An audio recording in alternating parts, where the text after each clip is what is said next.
Para falar de indutância na máquina elétrica, a gente precisa primeiro identificar quais são cada uma das indutâncias. A primeira delas é a indutância própria.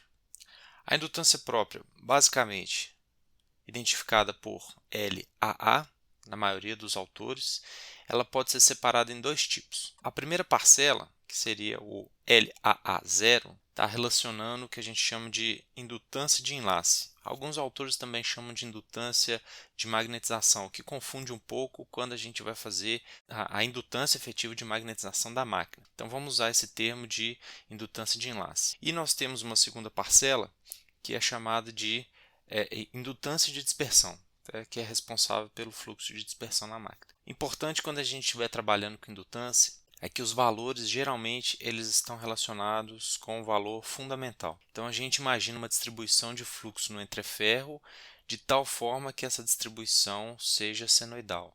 E dessa forma todas as regras que a gente vai trabalhar aqui em diante elas vão ser aplicáveis. Essa indutância própria, basicamente relacionando a nossa parcela de enlace e o nosso fluxo de dispersão, é aquela parcela de indutância responsável pelo fluxo no entreferro.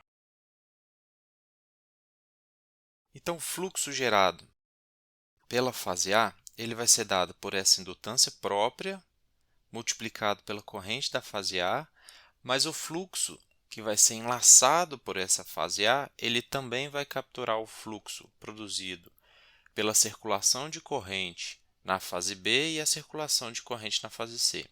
Isso é dado por uma outra parcela de indutância que seria a indutância mútua, aqui identificado como LAB e LAC. O que é importante, já que nós estamos considerando uma distribuição de fluxo puramente senoidal, é que a indutância mútua de duas bobinas idênticas, já que a máquina ela é simétrica, balanceada e trifásica, e espaçadas em alfa graus elétricos, é igual à componente de magnetização multiplicado por cosseno de alfa. Como essas bobinas estão mecanicamente espaçadas 120 graus, mais ou menos 120 graus para a fase C e a fase B, a relação entre elas é de menos meio. Então significa que a minha indutância mútua de LAB, LAC e LBC ela vai ser igual a menos meio dessa indutância, né, de magnetização, essa componente de magnetização que eu chamei de indutância de enlace, que é essa componentezinha aqui. Vamos trabalhar agora com esses valores de indutância e ver se a gente consegue eliminar a contribuição ou a parcela de corrente IB e IC dessa equação. Nós replicamos o nosso fluxo enlaçado na fase A e substituímos a nossa parcela de indutância de enlace com as nossas correntes IB e C. Como o sistema é equilibrado, a soma das correntes IA e B e C ela tem que ser igual a zero, logo a soma de B e C ela vai ser menos IA. Se nós substituirmos este valor de menos IA, vai sobrar uma parcela de enlace IA. Agora o sinal negativo ficou positivo por causa da corrente, que aqui dentro ficou menos IA. Então a gente fica com mais meio da parcela de enlace IA mais a parcela de dispersão. Então, nosso fluxo enlaçado pela fase A agora, a gente consegue representar ele exclusivamente em função da corrente que circula na fase A, apesar da gente saber que isso na prática não é verdade. Matematicamente, a gente consegue obter esse valor por causa da consideração da distribuição de fluxo no entreferro senoidal e a máquina ser simétrica, trifásica e equilibrada.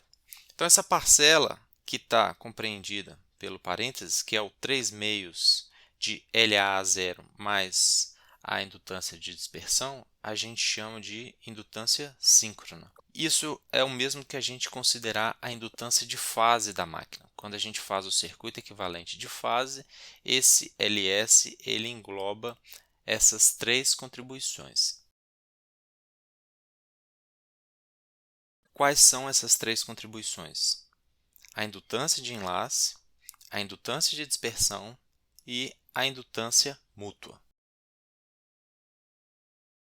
Aqui eu identifiquei 1 para a indutância de enlace, 2 a indutância de dispersão, 3, a indutância mútua, e aqui um quarto termo, que é o que a gente chama de indutância de magnetização, que é esse 3 meios de L a 0, que também pode ser dado pelo a 0 menos a indutância mútua no sistema.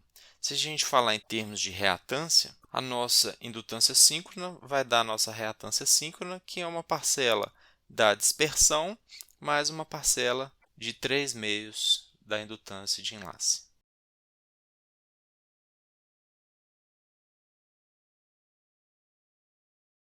Indutância de eixo direto e indutância de eixo em quadratura. A gente sabe que cada parcela dessa pode ser dada por uma parcela que a gente chama de indutância de eixo direto de magnetização mais a dispersão e a indutância de eixo em quadratura mais a dispersão, que é isso dado por essa equação aqui, que também pode ser representado na forma das nossas reatâncias. Como que a gente calcula essa indutância de eixo direto, essa indutância de magnetização? Da mesma forma que a gente deu lá atrás, a gente vai ter a nossa parcela de enlace menos a nossa parcela mútua, vai ser a nossa indutância de magnetização, que basicamente é o 3 meios da indutância do enlace. Agora, se a máquina ela for uma máquina de polos salientes, a gente tem a contribuição da relutância do sistema. Se for uma máquina de polo liso, esses termos eles são zero. A nossa indutância de eixo direto e indutância de eixo em quadratura, elas são o mesmo valor. Agora, uma coisa que também pode gerar um pouco de confusão na nomenclatura de alguns autores, qual a diferença do LD e o LDD? O LD ele relaciona o fluxo, o enlace de fluxo de eixo direto sobre a corrente de eixo direto, e o LQ relaciona o enlace de fluxo do eixo Q em quadratura e a corrente em quadratura. Essa indutância ela também pode ser dada por uma indutância de eixo direto própria vezes a corrente em eixo direto, a indutância mútua entre o eixo direto e eixo de quadratura, vezes a corrente em quadratura. Se nós tivermos uma bobina de campo, a indutância mútua entre o eixo direto e o campo, mais a indutância de dispersão e a corrente de campo. Isso dividido pela corrente de eixo direto e a corrente de campo. O que é interessante é que a gente espera que essa indutância mútua ela seja zero, e considerando uma máquina de ímã permanente sem corrente circulando no campo, que essa corrente de campo também seja zero. Logo, a gente vai ver que o LD ele vai ser igual ao LDD para esse tipo de máquina. A indutância de eixo em quadratura é LQQ vezes o IQ. A indutância mútua entre o eixo direto e quadratura vezes o ID, e a parcela de fluxo. Também considerando que essa parcela e essa são zero, o nosso LQ é igual ao nosso LQQ. Então, quando vocês estiverem consultando a literatura e encontrar essas duas nomenclaturas, fiquem atentos para o tipo de máquina que está sendo trabalhado para que isso seja verdade, né? Caso contrário, a gente tem que aplicar essa condição toda aqui. E qual que é, então, esse fluxo enlaçado em eixo direto que a gente discutiu aqui em cima? Qual que é essa parcela que derivou toda essa equação aqui embaixo? Basicamente, vai ser o resultado dos fasores. Então, o fluxo enlaçado em eixo direto vai ser 2/3 aqui do número de fases. O fluxo enlaçado da fase A, cosseno de θ, mais o fluxo enlaçado na fase B, cosseno de θ menos 2π/3, pela disposição espacial deles, e o fluxo enlaçado pela fase C, mais 2π/3. O fluxo em quadratura está relacionado da mesma forma, só que agora em função do seno. Então, para achar a indutância, nós simplesmente calculamos o enlace e dividimos pela corrente. Dessa forma, a gente obtém os valores das indutâncias.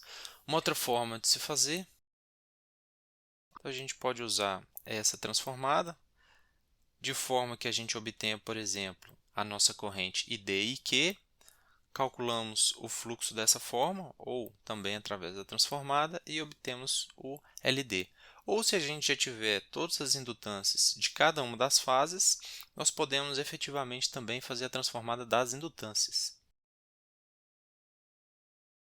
Definida a matriz de indutâncias ABC, nós aplicamos a transformada e obtemos a matriz de indutâncias dQ0. Então, só para fechar, a indutância de eixo direto ela vai estar relacionada com a minha indutância própria, menos a indutância mútua. Sem saliências, eu posso desconsiderar essa indutância em função da relutância, tanto para o eixo direto quanto em quadratura, o que torna a indutância de eixo direto e a indutância de eixo em quadratura o mesmo valor. E eu tenho o L0 também, que aqui, em vez de ser o valor negativo, é 2 vezes a componente mútua. E a parcela dos fluxos enlaçados, respectivamente. Agora, uma aplicação mais prática seria como calcular essas indutâncias. E para isso nós vamos utilizar o elementos finitos para nos auxiliar a efetivamente estimar cada uma dessas indutâncias. A primeira parcela que a gente pretende calcular no FEM é a indutância própria. Ao calcular a indutância própria no FEM, ela vai ser a parcela de enlace mais a parcela de dispersão. A gente não vai conseguir subtrair, a gente vai ter que usar um método posterior para conseguir separar o que é dispersão e o que é indutância de enlace. Então, primeira coisa, vamos calcular essa indutância própria. E aqui eu vou apresentar alguns métodos que a gente pode fazer isso. O primeiro método, que seria o mais simples, utilizando o programa FEM, seria calcular o sistema, colocar uma corrente para circular em um circuito, definir o circuito ABC, zera as correntes, por exemplo, no circuito B e C, e circula uma corrente no circuito A, por exemplo, 1 ampere. E a partir disso, a gente obtém as propriedades do circuito e consegue obter o valor da indutância. O segundo método seria encontrar o fluxo enlaçado por uma ranhura e, com base nisso, dividir pela corrente e assim achar o valor da indutância. Nós selecionamos a área na qual nós queremos computar o fluxo que será enlaçado, que seria a área da ranhura.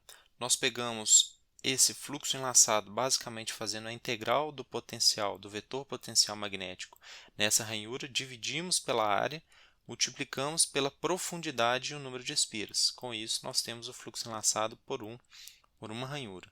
Nós vamos multiplicar isso pelo nosso número de ranhuras, ou nós vamos realizar essa conta para todas as ranhuras e vamos dividir pela corrente. Aqui no caso, se eu estiver computando apenas o enlace de uma corrente, uma ranhura, eu vou dividir pela corrente de uma ranhura. O último método seria pela energia.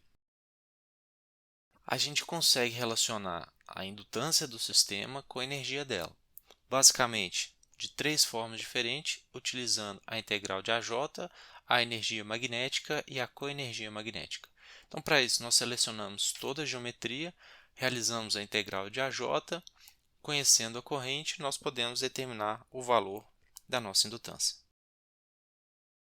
Da mesma forma, nós podemos também pegar a energia magnética e a coenergia e fazendo o valor meio da nossa indutância multiplicado pela corrente ao quadrado, nós conseguimos também obter o valor da indutância. Percebam que nessa situação, onde eu tenho uma máquina linear, ou seja, eu não tenho a minha permeabilidade magnética, ela é constante, o valor da energia magnética e da coenergia magnética, eles são iguais. Se eu não tivesse essa linearidade, provavelmente os valores de indutância obtidos em cada um desses métodos seria diferente.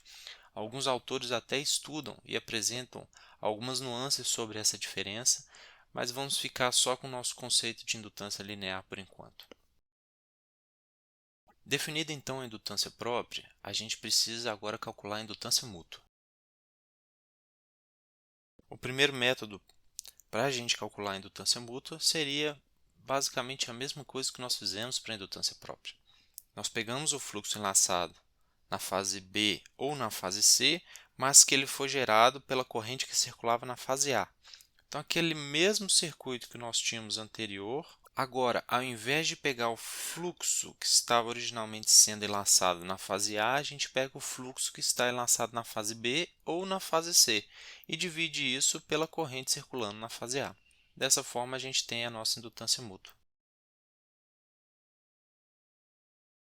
O segundo método, que seria pela energia, ele é um pouco mais complicado, pois ele consiste em alimentar duas correntes ao mesmo tempo, vamos supor, uma corrente da fase A de 1 ampere e a corrente na fase B de 1 ampere, nós calculamos a energia magnética desse circuito e depois, em um segundo momento, nós invertemos uma das correntes. Por exemplo, mantemos a corrente na fase A de 1 ampere e colocamos a corrente na fase B de menos 1 ampere e calculamos novamente a energia magnética. Considerando a contribuição das energias próprias e da energia mútua, a gente tem essa equação da energia, que ao inverter a corrente aparece um sinal negativo, e ao fazer uma energia menos a outra energia, nós conseguimos calcular o valor da nossa indutância mútua. Por fim, falta a indutância de dispersão. A indutância de dispersão, lembrando mais uma vez, o que a gente propõe aqui de metodologia de cálculo só é válido se a gente estiver considerando uma distribuição de fluxo espacial senoidal. Se isso for verdade, essa relação que nós temos da indutância mútua com a indutância de enlace, por ser menos meio, fica fácil de nós calcularmos a indutância de dispersão. Então, como é que a gente vai fazer isso? Vamos considerar a nossa indutância LA como sendo a indutância de enlace mais a indutância de dispersão menos a contribuição mútua. O que a gente quer encontrar é essa parcela. Se nós temos o termo de enlace relacionado com o termo mútuo, facilmente a gente consegue encontrar o termo de enlace. Por fim, se vocês tiverem interesse também em calcular da forma matricial, a indutância mútua ela pode ser encontrada se vocês conseguirem obter os valores do fluxo em cada uma das fases. Então, circulam as correntes na máquina, a máquina está circulando corrente equilibrada, tendo os valores das correntes e os valores das indutâncias próprias, que é o que está apresentado aqui embaixo, vocês conseguem calcular o valor das indutâncias mútuas. Para ilustrar essa metodologia de cálculo, eu fiz um pequeno documento aqui para mostrar na prática como é que a gente faz para calcular cada uma ou cada parcela das indutâncias. Então eu considerei aqui uma máquina mais simples possível, que é uma máquina de 6 ranhuras e 3 fases e um par de polos, o polo norte e o polo sul. Essa é uma máquina originalmente de ímã permanente, então para fazer o cálculo da indutância nós temos que jogar a coercividade do ímã para zero, já que ele tem fluxo, mas ele não relaciona com indutância, ele não relaciona com circulação de corrente. No caso real, o que precisa ser feito é considerar esse fluxo através de um método que se chama Frozen Permeability. É como se o aço ele perdesse um pouco da sua polarização e a capacidade de utilizar o fluxo, ou produzir o fluxo, a relação do enlace sobre corrente, ele está prejudicado em função desse delta do fluxo que já foi utilizado pelo ímã permanente. Mas vamos seguir aqui, isso não vai ter importância para nós, porque a gente só está preocupado na forma que a gente vai utilizar para calcular a indutância. Então, basicamente, eu abro o meu programa de elementos finitos, e peço para ele colocar, por exemplo, uma corrente na fase A de 1 ampere e zero as demais correntes na fase B e na fase C. Coloco essas correntes no meu FEM e peço ele para calcular. Lembrando que a minha indutância própria, que é o que eu estou interessado em calcular em primeira instância, é a minha indutância de enlace mais a minha indutância de dispersão. Esse valor dessa indutância de enlace ela pode ser simplesmente obtida através das propriedades do circuito, que dá para a gente aqui o nosso valor em Henry. A segunda forma seria obter integrando a parcela de fluxo na ranhura. Para isso, nós simplesmente selecionamos a região na qual nós queremos integrar o nosso potencial magnético. Nós pegamos a integral do potencial magnético na região e dividimos pela integral da área. Com isso, nós vamos ter o fluxo e depois nós pegamos esse fluxo em cada um dos slots. Percebam que eu fiz para o slot superior e para o slot inferior. Ao pegar esse fluxo enlaçado pela ranhura, nós dividimos pela corrente que está passando por essa ranhura, multiplicado pelo número de espiras, nós temos o fluxo enlaçado nessa ranhura. A mesma coisa para a ranhura inferior. Isso nós vamos ter então a nossa indutância de cada uma das contribuições das ranhuras e a soma de cada uma delas vai dar a indutância total do nosso sistema, que é a mesma que nós calculamos aqui em cima. Pelo método da energia, nós selecionamos toda a geometria, pegamos a energia magnética de duas formas, a integral de AJ, a integral magnética e a integral da coenergia. A partir disso, nós conseguimos, relacionando com as correntes, calcular as indutâncias, e os valores também eles são correspondentes.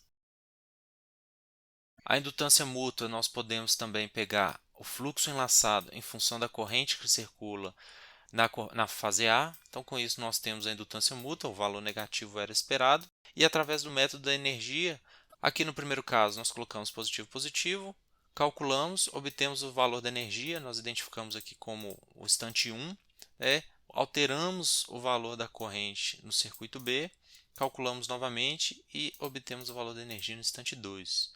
Calculamos a diferença e temos então a contabilização dessa indutância mútua, que, de novo, é o mesmo valor que nós calculamos através do método do circuito. A indutância de dispersão, a gente simplesmente pega a indutância própria e soma duas vezes o valor da indutância mútua, que foi o que a gente já havia apresentado. E aqui só o que a gente já falou lá atrás, passando um pouco sobre a indutância de fluxo, de enlace, chegando até na indutância indutância de eixo direto e eixo em quadratura. Basicamente, o que eu faço aqui é contabilizar, considerando uma circulação de corrente em todas as fases, qual que é o fluxo enlaçado pela fase A, e com isso eu calculo novamente, através das propriedades, aqui seria a indutância total do circuito, qual que seria essa indutância, esse valor de indutância. Então, essa parcela que nós calculamos seria esse termo aqui, da indutância de enlace, dos 3 meios, mais a contribuição do nosso fluxo de dispersão. Seria isso que está aqui em cima. Então, nós calculamos o enlace da fase A, considerando, dividindo pela corrente da fase A, nós temos essa parcela, que foi isso que nós calculamos aqui embaixo, que é o LA. Se nós então subtrairmos a parcela de dispersão, que foi o que a gente já calculou lá em cima, a gente consegue encontrar o valor da nossa indutância de enlace. Para verificar se condiz, nós pegamos o valor do enlace mais o valor da dispersão, tiramos o valor da mútua e encontramos exatamente o mesmo valor que nós havíamos calculado aqui em cima. Utilizando a transformada DQ, mais uma vez eu apresento as equações, coloco duas condições, a primeira com o ângulo θ igual a zero, ou seja, eu alinho com o eixo direto, pego o fluxo em eixo direto, nas mesmas condições, faço a transformada das correntes apresentada aqui em cima para achar a corrente ID e Q. Como eu estou alinhado com o eixo direto, eu só vou ter a corrente de eixo direto. Com base nisso, eu calculo a indutância, pegando o fluxo de eixo direto e dividindo pela corrente de eixo direto. Agora, eu inverto 90 graus o θ, faço o mesmo procedimento, só tenho corrente em eixo em quadratura, encontro a indutância em quadratura pelo mesmo método. Como era de se esperar, essa máquina ela não tem polo saliente, então a indutância de eixo direto e eixo de quadratura vai ser a mesma coisa. E por último, para finalizar, eu posso também fazer a conta das indutâncias utilizando a matriz, que foi o que eu havia apresentado. Então nós temos indutância de eixo direto e indutância de eixo em quadratura, que é o mesmo valor que nós calculamos lá em cima. As indutâncias mútuas entre o eixo direto e o eixo de quadratura são praticamente zero, elevado a menos 20, e com isso a gente fecha o nosso equacionamento geral sobre como obter as indutâncias na máquina elétrica utilizando o método de elementos finitos.